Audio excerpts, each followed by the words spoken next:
whereas it's always been argued, always been agreed, that psychoanalysis is a mixture of theory and practice and one reinforces the other. What is most strange about the history of the evolution of psychoanalysis is that the areas of controversy, although there are areas of controversy in how adults should be analysed and how what they say should be interpreted, the chief area of controversy comes in the area called child analysis.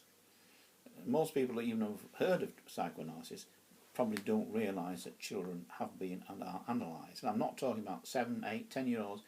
I'm talking about children as young as 2 and 2.5 years of age. Freud analysed his own daughter, Anna, and even more notoriously, Melanie Klein analysed her 2.5-year-old daughter. And it was these theories about how children should be analysed and how children develop from birth, even pre-birth, to the age of 5,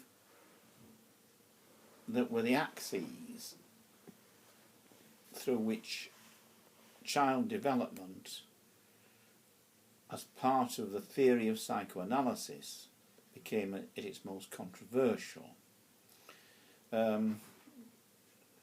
I must give a little bit of background here in basic rooted Freudian theory.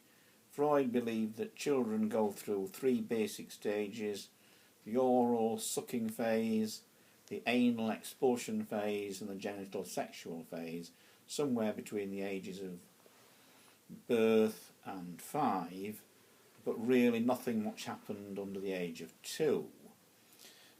When Melanie Klein came into psychoanalysis, she came in by a very, very strange route.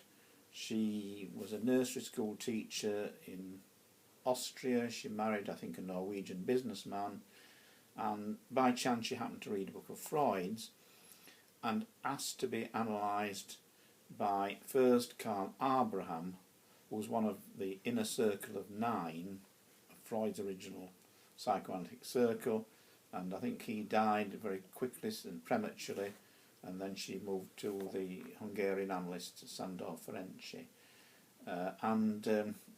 She immediately began to develop the idea that young children should and could be analysed, not especially if they were showing problems, but just as a prophylaxis against them developing problems later in life.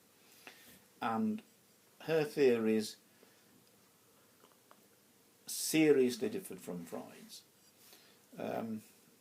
These seem very technical points, but in fact it is amazing what came of these, what arguments, one which nearly split the British Psychoanalytic Association in 2 during World War II, something known as the controversial discussions.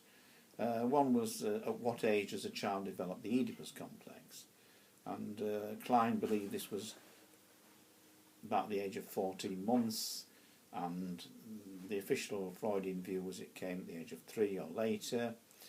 And also Klein believed that children were born not with innate goodness, but with innate aggression which preponderated. And the way these theories were tossed about and argued about by Melanie Klein herself, who moved to England, not actually to escape the Nazis, although she was Jewish, but at the invitation of Edward Glover. Glover was the chief Freudian analyst in England, and he was interested in her theories. He invited her to come and lecture in England and to analyse his own children and his wife. And her theories rapidly became a point of dissent because of the number of Jewish analysts who had to flee from Nazi Germany in the 30s. The British Psychoanalytic Association became very much anti or pro-Kleinian. Edward Glover, Freud's chief supporter, supported Melanie Klein, though I believe later on he changed his mind and attacked her, and this was the kind of thing that was going on. Eventually the British Psychoanalytic Association was split into 3 parts, the A, B and C groups. The A group was the Anna-Freudians, the B group was the Independents, and the C group was the Kleinians. And It was only by this splitting of training, so that a would-be analyst could choose which group he would choose as his training group, or her training group, that the actual unity of the British Psychoanalytic Association was formed. These things didn't affect America. Klein simply was not heard of, was not known, was not taught until the 1960s and the 1970s, by which time Klein, I think she died in 1969, she was famous, she was notorious in England, but in America she was simply unknown or totally disregarded. However, this did not stop her theories, and her theories were a lot more complicated than merely the age at which the superego develops. She developed a theory of what's called, in retrospect, a theory of internal objects. These are representations of others in the real world, in our own minds. And this is very, very important indeed. Fairbairn, a Scottish analyst, and even more important, D.W. Winnicott, a British analyst and the chairman of the British Psychoanalytic Association, they all regarded Klein as hugely important, but they had very different interpretations of the theory of internal objects. That is, how we see important others in our life, particularly how the child sees the mother and sees the father, and siblings, and how these internal objects, how our representations of these significant others interact within the person's mind and colour our perceptions of others in later life.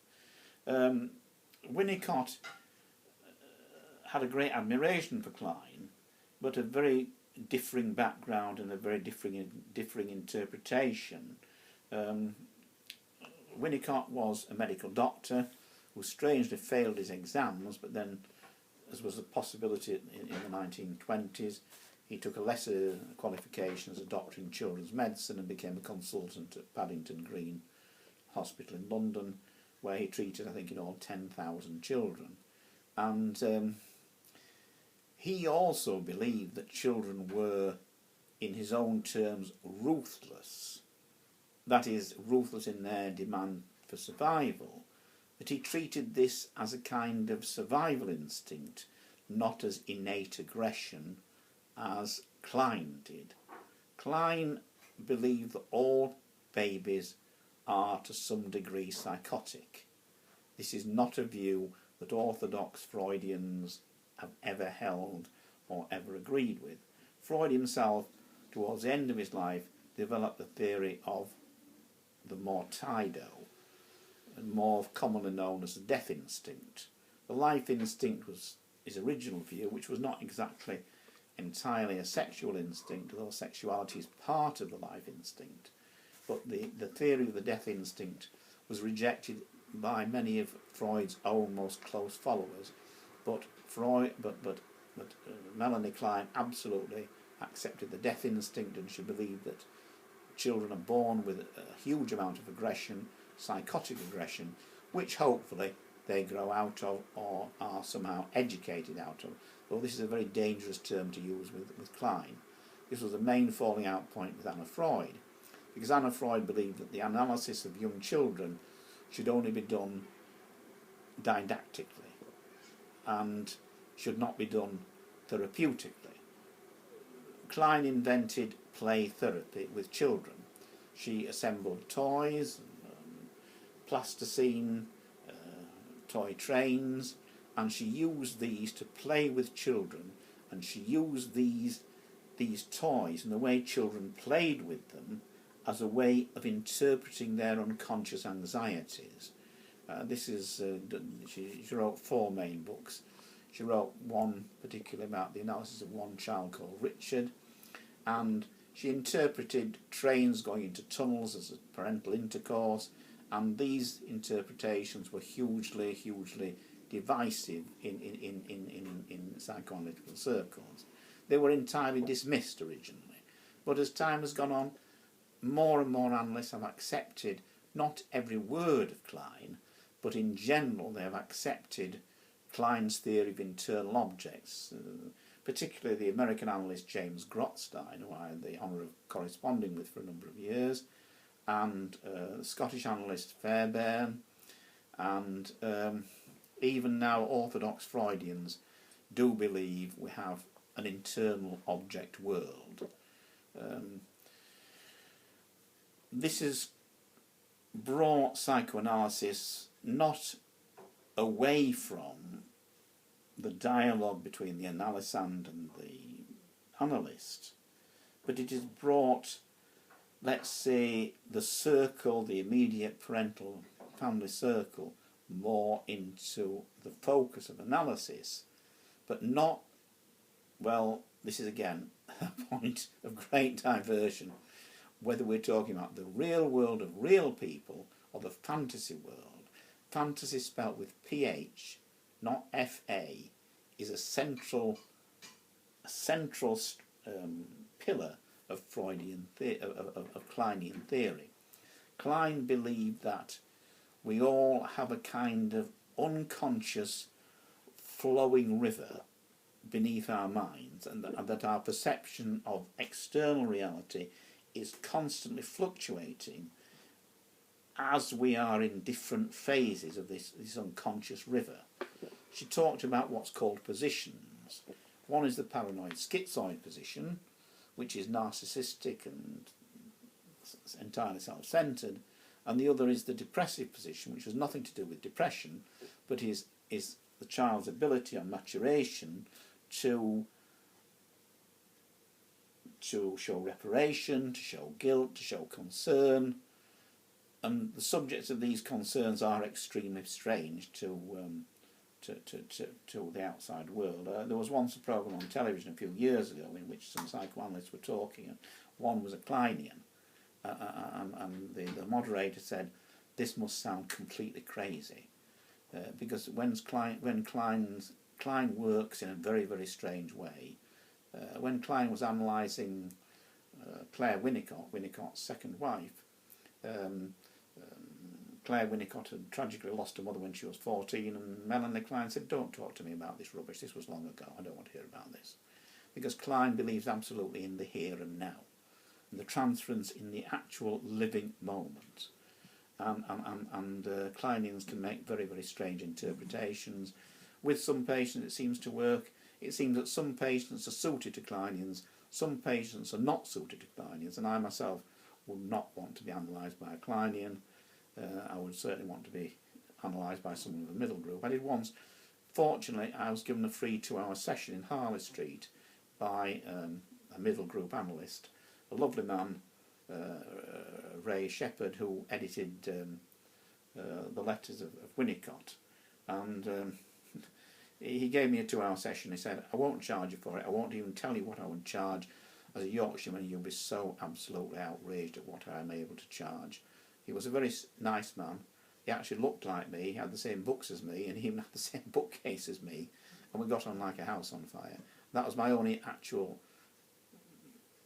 dialogue with a mid-group analyst. I did once spend 2 hours with a Kleinian analyst, and I found we were totally and absolutely inappropriate to each other. I didn't like her, she didn't like me, and I learned absolutely nothing from the session, except she liked to infantilise her patients.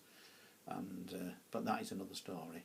But I think these things are, I've only skirted over a few topics, but these are some of the things which over 37 to 40 years I've found so fascinating, and hopefully for as many years as I live, and I'm 71, I'll continue to find these subjects of great interest and continue to read about them, and hopefully occasionally to talk about them if there's anyone interested enough to listen.